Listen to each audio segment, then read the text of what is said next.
I never believed that Ivanishvili was a true Democrat. It was by default impossible. Today, Ivanishvili is undeniably the biggest problem that this country has ever had since its independence. Marco Rubio's statement marks that day when Rukhadze officially, for the first time, directly mentioned the United States as the one fighting Georgia. Are we getting a new dictator?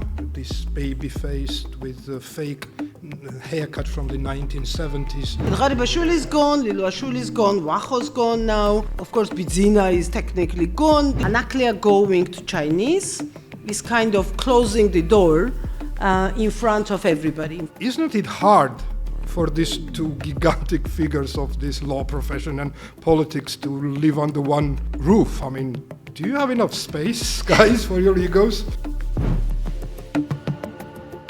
Hello and welcome to Talk Georgia, my English podcast covering Georgian and regional politics.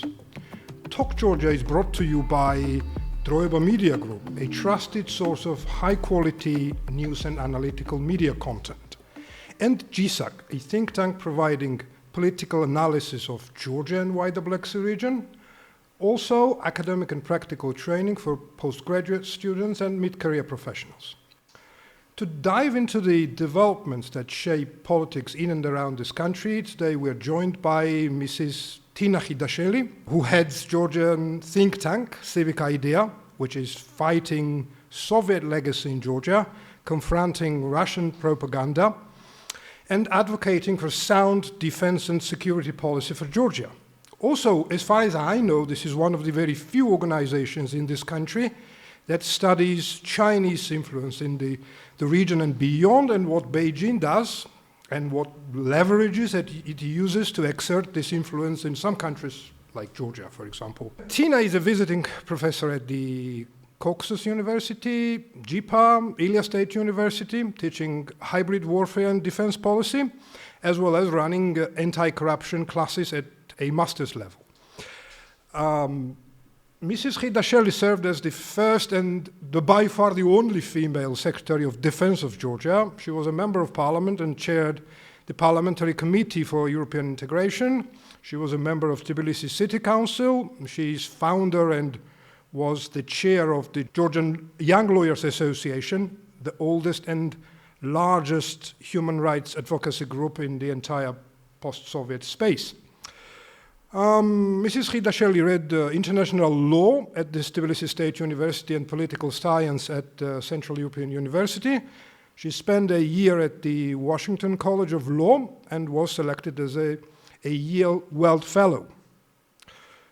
Mrs. Khidasheli published a number of books, received a number of important awards. She is married to David Usupashvili, another heavyweight of the law profession and Georgian politics, and they have two wonderful sons.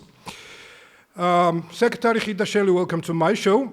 Please feel free to add anything you think it might be, or I might have missed from your biography, and it is important for the audience to know. And after that, I'll move to the questions. I think that was more than enough for the introduction. Thank you very much for having me here. Well, before we move to the political developments and current affairs, there are plenty this week. I think when I'm thinking about your family, it reminds me of the Clinton family or the Bush family or, I don't know, the Kennedys or Kaczynskis. I think that's a ready-made screenplay for a new Netflix political series. I mean, how did you two end up together? And isn't it hard for these two gigantic figures of this law profession and politics to live under one roof? I mean, do you have enough space, guys, for your egos? I can give you my family example. My parents are architects, and they are city planners, basically. And in this profession, you have like two main directions. Like one is those who design houses, and those who design cities. Okay. Right, and those who design houses, there are loads of architects because there are a lot of houses to be designed, right? But for cities, there are very few. And in Soviet Georgia, when my parents were active in their profession, actually, there were around 10 city planners in the entire country. And 2 out of these 10 we are living under one roof in the household where I grew up. And these two had absolutely different ideas how the city should have been developed. And each of them believing that the other could have damaged their beloved city. So the house was like I don't know, a battleground or like war zone. And these people were arguing. I mean, some of the other couples argued about, over jealousy or loyalty or I don't know, alcoholism or anything. But these two were literally killing each other because the street, the highest building somewhere in Tbilisi should have been there or not, or the street should have been designed differently, or the park should have been there, or what trees should have been in that park.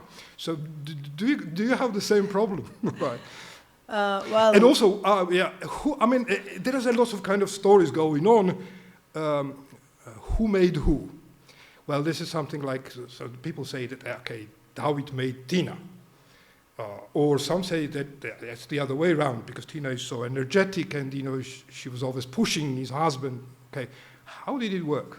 I don't know. I think that we made each other. This is how it works, because we were pretty young when we met. So that was the time when probably everything we did after that, everything we do now and we are going to do for the next, I don't know, whatever number of years are left for us to do, was under the formation. That was I was 19 years old and David is 5 years older than me. We met at the university. I was still a student. He was also a student, but he was on a higher level. I don't know what it was called in the Soviet times. We did not have typical master's program, but whatever it was called at that time. And I was second-year student on my bachelor law school program. Well, to make this story short, I think there are two answers to this question. One is that we fight constantly about exactly those things that your parents fought about, but we do not have a difference of opinion about the end goal or end station of this journey that we are on. We both want, wish, work for, fight for exactly the same end stop for this journey. So there are lots of differences in tactics, in everyday behavior, how this or another issue should be approached at this very concrete given time. But because there is a complete principle understanding, similarity in understanding of the end goal, the value system, we don't find it hard to continue to go on in this life together. And the second, we have a golden rule that once the door closes behind us of our apartment, that's it. We don't talk about the work. Fortunately, we were fortunate of having most of the time, not all the time, but most of the time working in similar environment, having the same social circle, groups of friends. So there are lots of opportunities to fight or to talk or to discuss or debate issues outside the house. But once we are in, that's it. We don't talk about those issues. Then it becomes Sandro's and Giga's space, not our public space anymore. Well, not anymore because they are gone. So it's like they're not kids anymore and they're not almost never at home. So yeah, that issue is not the case. And probably now we talk more about politics and public life at home than before. But as long as they were kids and that was the only chance for us to interact with them, we never spoke about the public issues at home. And that also obviously helped a lot in keeping sound relations and having a healthy family. Mm-hmm. Okay, I could kick myself not to ask this question. Today, Ivanishvili is undeniably the biggest problem that this country has ever had since its independence, or at least one of the biggest problems. And I would say even longer. Okay, yeah. And actually, you are the person who's been there from the very beginning. So you helped to build this coalition that brought him to power. And you, at least until a certain time, you helped him to maintain this power before your party broke away from the Georgian Dream, whatever coalition or what it was. My question is that, do you regret that somehow? And if you had this magic time machine, right, and would you have done the same, or would you have done things differently? And also, I mean, you held very, I would say, prominent positions, and you were part of the decision-making process. Obviously, you saw a lot of things that was actually difficult to notice from the outside world and outside eye. When did you notice those signs that, for example, this man didn't really care what type of world Georgia would be part of, the democratic world or autocratic world or Euro-Atlantic world or China-Russian world, as long as his money and his power was guaranteed? Because, I mean, well, now it's kind of clear for everyone inside and outside of the country, but that time I believe that there must have been some signs that was not seen from the outside world.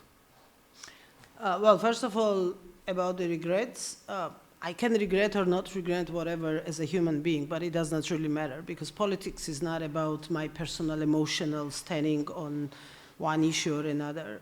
When you are in politics, in active politics, you are not an observer, but sort of an actor. You take the best option.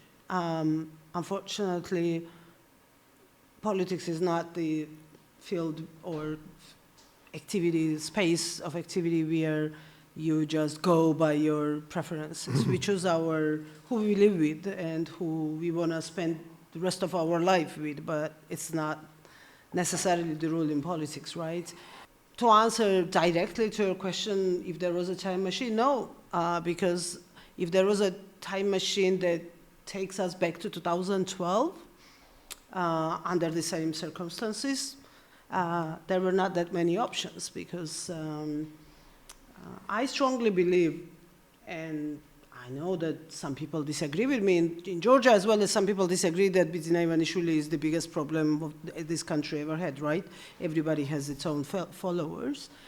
But I strongly believe that if Saakashvili was taking power, then Georgia would have turned into dictatorship exactly the same way as it turns right now, maybe with less problems towards the Western integration. But when it comes to what qualifies as dictatorship, what qualifies as authoritarian state, unfortunately, every government in this country at the end of its power proved to be on the wrong side for the democratic development or democracy value systems in this country. Every government that we ever had in this country proved to be against the human beings in this country and somehow hung on some virtual power system which is going to save all of us all together at one point. And somehow we don't understand it. We never understood it, what this power system was, because, again, all those systems were anti-human by nature, by action, by decision-making. And that was true for Saakashvili's government as well. So, yeah, if it was 2012, and I was in active politics, I would still go for the better option. And the better option was, as it is right now, was the change. Where the problem is not in 2012. And here comes the answer to the second part of your question, if there were any signs or if there were moments that were not seen by the public eye, but we could notice that Must it have was been, not I mean, right. 100% sure. Yeah, of course, there were. It always is. But again, that's the beauty of the coalition government. I never believed that Bidzina Ivanishvili was a true Democrat. It was by default impossible.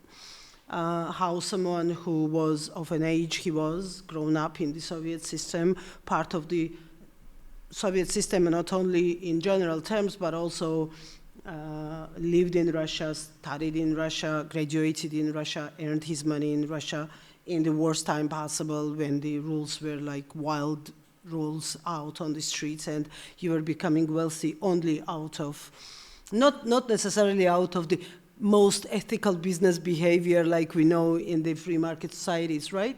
Yeah, by default, there was no way this man was a true Democrat. And it doesn't really matter. Again, when you are in politics, you don't search for angels. You search for the best options and also best compositions and best momentum that is going to bring to the better solutions. And this is what the democratic world calls coalition government. When you need a partner and when there is no way you can make any decision without a partner, and this ultimately gives partner a leverage, kind of a leverage that helps the country to develop. That was 2012. Actually, that was the same in Rose Revolution coalition. This is why, in both cases, there is an overall agreement that things were much better when there was a coalition in place than when it went into one-party system. It is true for 2008, Saakashvili staying one party in government. It's true for Ivanishvili 2016, staying one party in government. If there is anything I would have changed, if there was a time machine, that's probably 2016. I think we had to try harder. And we should have gone much more against our personal comfort. Yeah, dropping out of the coalition was an easy choice, probably the easiest choice I've ever made. But it proved that it was not necessarily the best choice for this country, leaving him alone. Dropping out is kind of giving up in certain moment when you shield yourself with the value system and say that, well, it was impossible for me to stay because it was unbearable. Go home. If it's about your emotional standing, that something is unbearable and you cannot live with it anymore, then go home. Then there is no place for you in politics. This is why I personally dropped out of politics. And I think that not because of 2012, 2016, but because of 2016, that I dropped out. That was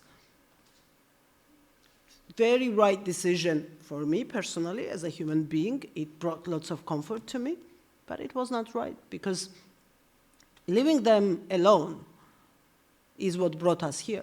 Interesting. I really want to dig deeper into that, but I think that it's better that we speak about future rather than in the past. And you said that, okay, we are here, and okay, what does it here mean? Are we already living in dictatorship? As you for example, I can quote you a few days ago when there was an NGO briefing. So, and this is what you said, that if anyone ever asks years from now, when dictatorship was established in Georgia, you can confidently say that it was on May 22nd, 2025. You referred when Zura Japaridze was sent to pretrial detention. So are we there? Are we living in the dictatorship now? No, we turned dictatorship clock on. We don't live in dictatorship because we talk right now, and there is an assumption that this talk will be on air. As long as it's there, we don't live in full-scale dictatorship. But yes, on 22nd of May, officially, he turned that page on. He turned that, something really dramatic happened on 22nd of May, or 21st of May, actually, because Zura was arrested the day before. Because it's not because all these people who are absolutely for no reason in prison do not matter. Of course, it's tragedy. Mzia's arrest is a tragedy. All these 53 guys who are in prison for no reason is a tragedy. Irakli Okroashvili now being in prison for the charges he is in prison is a tragedy. But Zura's arrest was a first case when government officially, legally, in a court of law, said that they don't care even on the formalistic grounds or formalistic phase of a case. Because if in every single case before that, falsely, we don't accept it as lawyers, we don't accept it as citizens, we don't accept it as democracy activists, but they still tried to frame the case files. They tried to build a case against those guys, right? For example, yesterday, there was a court hearing of the arrested activists, and the policeman was sitting there giving a testimony saying that, oh, I don't know, I cannot recognize any of these guys who are sitting in here, whether they were actually the ones who were throwing things at me, but if by supporting evidence it will be approved, it will be confirmed, then whatever demonstration cost me will put a connection to the case. Again, absolute absurd, but they are trying their best to frame those cases under certain parameters that will qualify as a case file. In Zura's case, there was not even an attempt for that, because Zura was called in a commission which is created unconstitutionally. Zura was called in unconstitutional commission on a case of a time period when Zura was not in government. Zura was called in a commission, in unconstitutional commission, on a time frame when he was not in government with the questionnaire that was not relevant to him. Again, because he was not even a member of the party that is under the question. And on top of it, everybody knows that he's not a wealthy man who can pay that bail, right? Mm-hmm. Even on that level, if we go even deeper to the concrete facts of the case, even that is absent. For example, in Mamuka Khazaradze's case, if somebody could have argued that, okay, everything, whatever was before that is nonsense, but paying a bail is not recognizing a crime, right? Paying a bail is just keeping you out of the jail. Absolutely. So you can proceed with your action, and Mamuka could not prove that he could not pay the bail, right? Because, well, we all know he can pay the bail. He can post the bail. That's not an issue with him. With Zura, even that technicality of posting a bail itself was a problematic issue. But still, he was arrested by a judge. And government did not try anything, and that was done intentionally, to frame this case in a way that will give at least a formalistic grounds to anyone supporting Georgian dream over the arrest of Zura. Now, why they did it? Because Zura's case should be should have an educational value for all of us, for everybody who is in protest. Everybody. And when I say everybody, I mean everybody. Like my mom can be called tomorrow in this commission to give a testimony because in 2007, 2006, 2008, 2009, during all the protests, during Saakashvili's time, she was on the streets, she was protesting, she was saying that she knew something that qualified as a crime committed by Saakashvili, and that's why she was on the street. So they can call her for questioning, asking, what is it that you knew? Why did you go for the protest? And if she refuses, they can arrest her. That's the cynicism of this case. This is why this case is particularly important. That it's kind of an educational, it's preventive, it's scary, it should create a scary momentum for everybody. That if regime decides to go against you, they will just go against you and put you in jail. I can walk out of this building now and be arrested with, I don't know, drugs or guns or whatever in my purse, and that will be okay.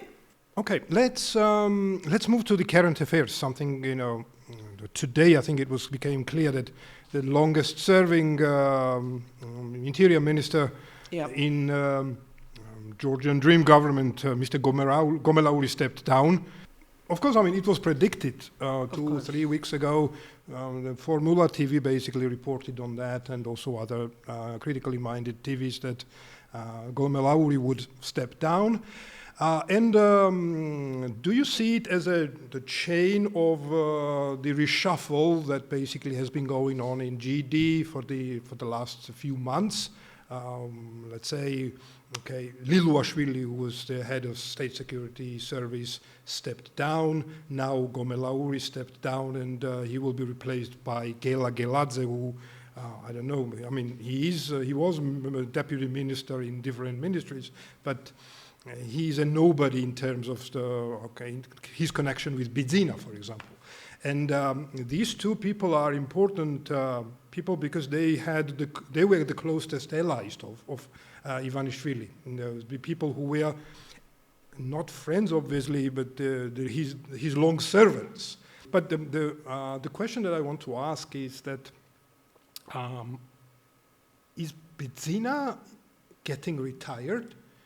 Do you see him as a pensioner there? And are we getting a new dictator, this baby-faced with a fake haircut from the 1970s? What's going on there? I don't think Bidzina is retiring, but of course, Gomelauri leaving the government was absolutely predictable. And when Garibashvili and Liluashvili stepped down, everybody was saying that, of course, Vaho is going to be next, because that became absolutely clear that Bidzina was retiring in the public eyes. Of course, he's not going anywhere, and there is no moment when Rukhadze will be put in charge of anything. He cannot risk that much to have a crazy in charge of his future and his family's future. But at the same time, with Garibashvili and Liluashvili leaving, Bidzina basically sent a message to the West, particularly Americans and Brits, because that's all he cares about, that he's not in charge anymore. So he's basically retiring from the public eye, for the public consumption, for the sanctions consumption, but obviously he will be in charge of the entire system as long as he also keeps his formalistic position within the party, which we might see tomorrow also gone, and also we might see last person in a sort of a government. It's not directly government, but in a sort of a government of Bidzina's loyal circle, Anzor Chubinidze, also leaving, probably he will be the next one who will resign. But in reality, it does not mean anything. Basically, I called it when Liluashvili resigned that it's kind of an exit policy designed by Bidzina now to tell to everybody that I'm not in charge anymore. And this most recent information that became publicly known, that US ambassador was requesting a meeting with Ivanishvili that was denied, is also a living proof of that momentum. That, this is how he acts. He does something for the public consumption, a scheme of some, actions, and then he starts to believe by himself that everybody else believes in it. And then once you question that decision, that he gets surprised. And then he's like, well, I'm gone. Why are you talking to me? I have nothing to do with it. Like today, Georgian Dream's parliamentary leadership people were on these press conferences one after another saying that why US ambassador requested a meeting with Ivanishvili. This country has a prime minister, it has this minister, the other minister, the parliament speaker, whatever. If they want to have a reset, if they want to have new terms negotiated between US and Georgia cooperation, then talk to the official guys, because that's what Bidzina told them, that he's gone. But nobody believes that he's gone. And this whole scheme that he designed for himself, that, now if one Irakli, the other Irakli, or whatever names they have, are gone, and Vaho is also gone, and again, I expect that Anzor Chubinidze will also leave very soon, then I'm gone. And nobody should claim anymore that I'm in charge. And automatically what it means in real terms for him is that no sanctions should be placed on him, no new troubles and problems Bidzina should face, because he's not in charge. And whatever anybody has to do with Georgian government, it should be with Rukhadze. But again, like you've said, right, the guy was fired in Achara without him even knowing that he was fired. This is how much nobodies they are. Right. I think another top news basically was that the U.S., as you mentioned already, that U.S. Embassy put out a statement that Ivanishvili refused a meeting with the U.S. ambassador where he was supposed to hear the message from Secretary Rubio. What steps so-called Georgian government can take to settle the relations with the USA, etc., etc. And apart from that, we heard stories about two distinctly different letters. One came from Secretary Rubio congratulating Georgian people on the 26th of May and Independence Day. The other one, apparently, I don't know, I tried to dig it, but I couldn't see the original. I couldn't find it. The only Georgian pro-GD media basically circulated this letter where... well, the US Embassy confirmed it. US Embassy said the letter was there, yeah. All right. I did not see the text itself, but I saw the US Embassy's statement that letter was sent. Yeah, so. the whole idea is that, for example, let me quote Khidasheli, basically, who commented about these letters. And what he said was that the Georgia received two different letters from the United States. The first was written by the deep state, the one that came from Rubio, State Department, while the second was composed by Trump administration, which in his view illustrates the power struggle between the Trump administration and the deep state. And of course, I mean, there were other statements from Khidasheli, for example, when President Macron basically shook his hand and tapped on his shoulder. Then President Macron was the great leader. But suddenly, after 2 days, when together with Chancellor Merz and Prime Minister Tusk, they sent very critical letter, then they apparently became, the guys who were controlled by deep state. I mean, is he stupid or is he being stupid? No, he's not stupid, of course. The thing that we can all agree is that he's not stupid. He might be in conspiracy. Sorry interrupting you, but it is kind of so misleading because, I mean, when does this deep state step in to play? Yeah, actually, that's what I wanted to say. It's such a miracle that suddenly Global War Party disappeared and its deep state concept appeared, and it, by surprise, of course, coincides with the momentum when President Trump started to talk about the deep state, although the concepts are completely different from what President Trump is talking about and what Khidasheli talks about. But, well, he is not stupid. The only problem he has is that he cannot be not contradictory to himself because he does not control the agenda, and that's where his problem is. If it was all about the Georgian dream, if it was about him, then things would have been completely different. But Khidasheli has two mega problems. One, and these two mega problems have the same name. He cannot control the agenda. And the two streams out of it is that he cannot control what happens in Georgian dream. Mm-hmm. That's why, for example, a couple of days ago he was saying, or a couple of weeks ago, he was saying that calling himself prime minister, he was saying about one of his ministers that he's not going anywhere, meaning Gomelauri, when the whole world in this country was saying that Gomelauri is basically gone, he's not even showing up at his workplace, and everybody understood that everyone from Bidzina's close circle living the same day would be a wrong message, so they are just taking time. And in a couple of weeks he will be gone. So in a couple of weeks he's gone. But 5 days ago, Khidasheli was still saying that no, Gomelauri is not going anywhere. Today he said that Gomelauri wrote a letter of resignation a couple of days ago, which is complete nonsense, of course. He had no idea. So he has no idea what is happening within the Georgian dream. That's why he's always contradicting himself, because then Bidzina does something, and whatever part of the team Bidzina talks to goes with the flow, whatever Bidzina did, and then Khidasheli sometimes probably hears it from TV. And on the second problem he has in it is that he does not control Georgia's relations with the international partners as well. He has no idea who is gonna make what statement, who is gonna pass what resolution, which country is gonna sanction whom, because our embassies in most of the European countries are gone. We don't have ambassadors. Mm-hmm. We don't have ambassador in the United States. We don't have ambassador in the UK.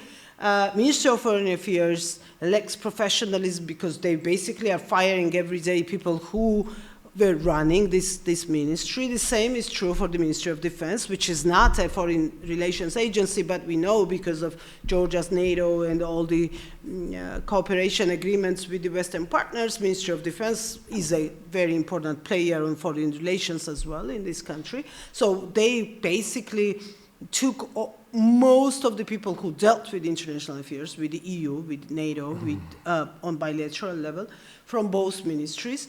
And on top of it, he complicated this whole global war party, deep state. Today you are a deep state, tomorrow you are not, depending on what you say, that the only agenda Rukhadze brings to his supporters, to his public today, is limited by maximum, in the best case scenario, by 24 hours.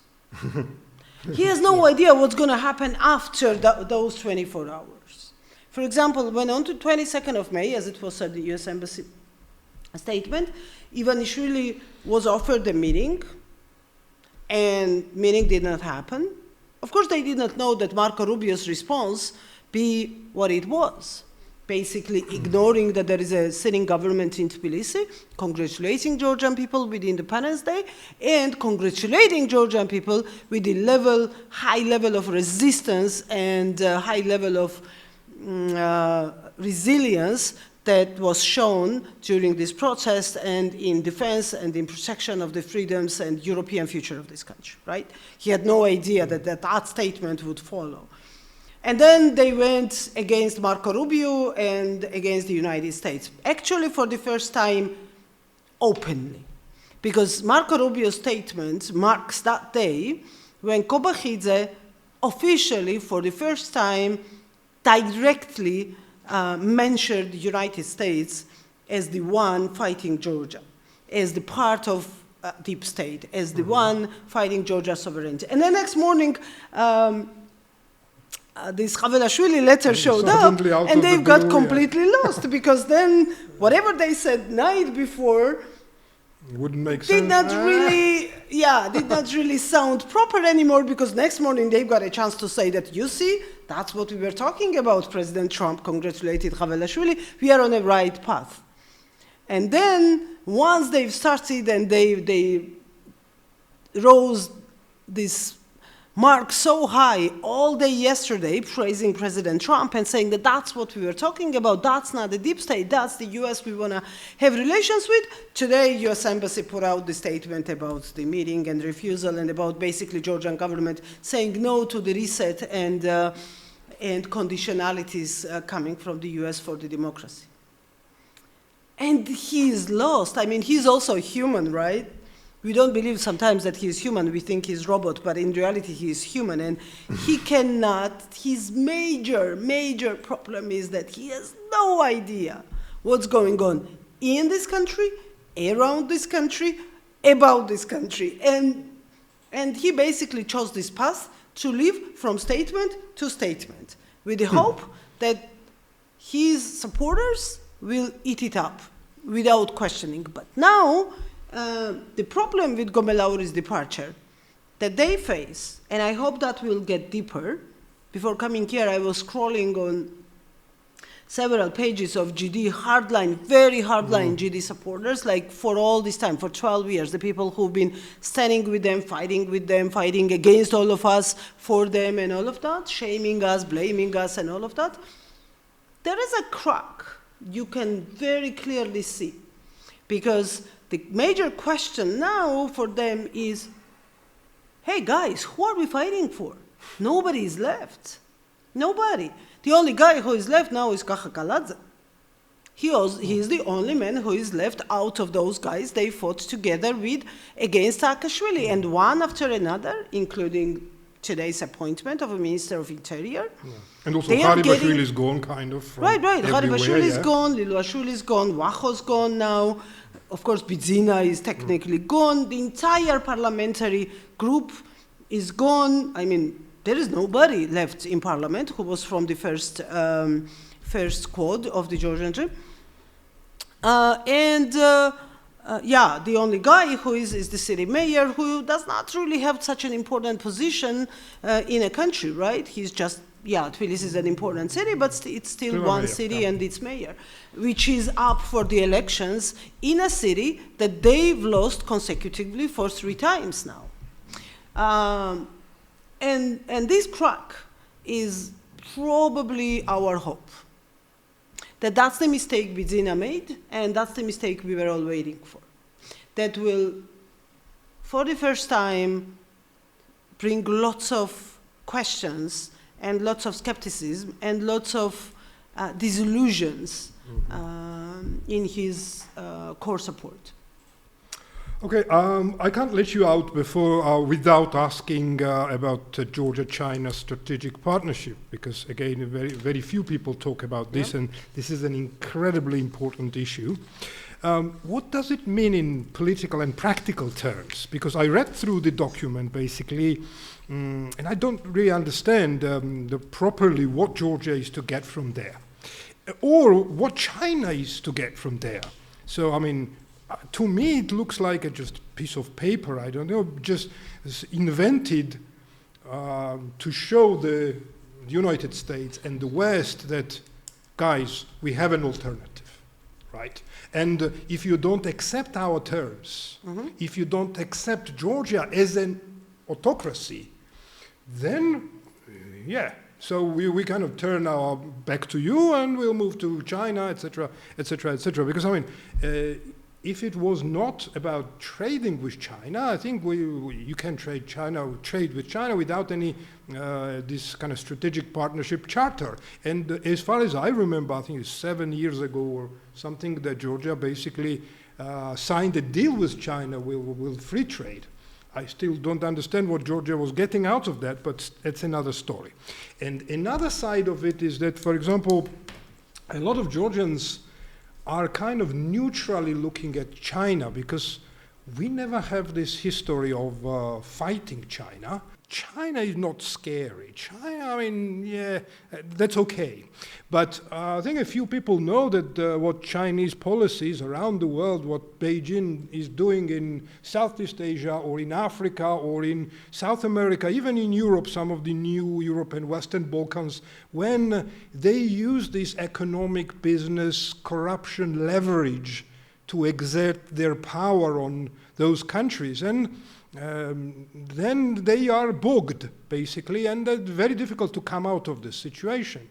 So could you tell us a bit more about how China operates in Georgia, elsewhere, and why it is dangerous, basically, to give a lot of things, infrastructure, for example, the port, the Anaklia port now, basically the Chinese are going to construct it, etc. Why is that important? Why is it important? Why is that dangerous? And how it crosses Georgia's Euro-Atlantic path, which is now kind of stalled, but how they are in conflict with each other? Because a lot of people think that, China is not against Georgia's Euro-Atlantic integration or whatever. There are several answers to your question. First of all, the strategic agreement, 2023. 2023 is the moment when summer 2023 is the time when Georgia is in the process of it's going to happen, it's not going to happen, sort of doubts about the EU candidate status. Georgia is almost sure that we are not getting it again. And there is a serious failure on the international arena on the side of the Georgian government, diplomacy, foreign affairs, everything. Georgian government needs validation, they need recognition, they need something big to happen that will prove that they are effective, they are working, and they are listened, handshakes are there, and everything. So, opportunity to get a handshake, live picture, live press conference with the leader of a country that claims to be a global power in the name of Xi Jinping, obviously was a huge momentum for Irakli Garibashvili, and he went for it. This is the reason why strategic statement that they made at that press conference is so much Chinese. and has no Georgian flavor in it.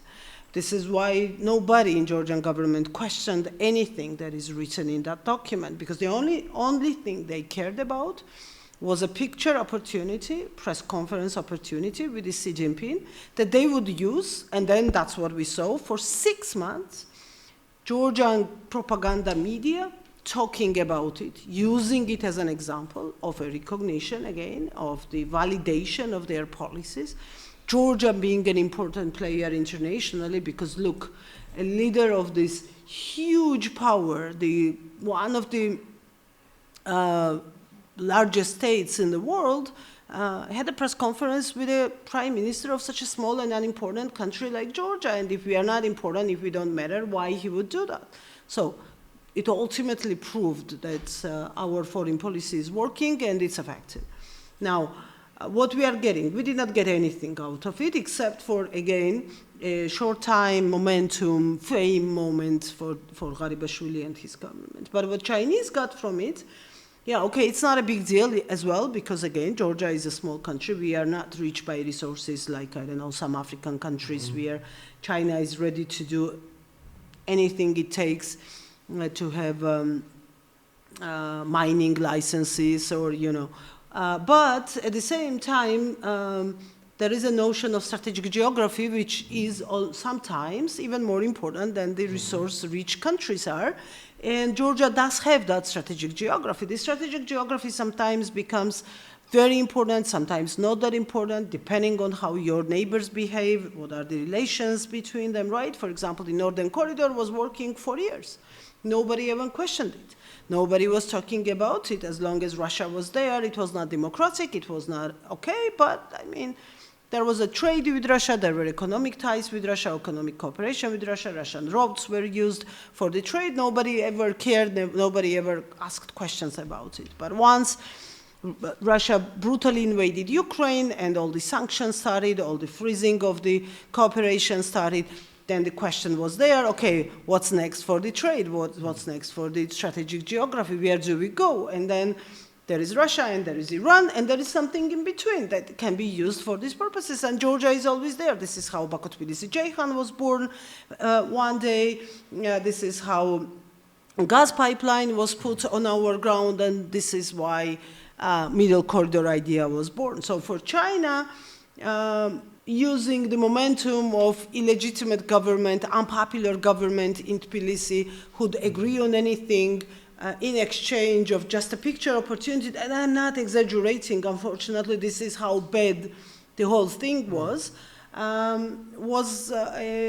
reason good enough to do that, to validate Garibashvili's government and Garibashvili himself and get Georgia on board forever, fixed forever. It might be necessary today, in 10 years, in 100 years, but it's there. And I don't see in a foreseeable future any government that will come in Tbilisi in power breaking up the strategic cooperation with China. That's too risky. That's too much of a big deal for a country like Georgia to go on that. And on top of it, proving that you are a global power, there are no small and big states. And that's been China's policy always.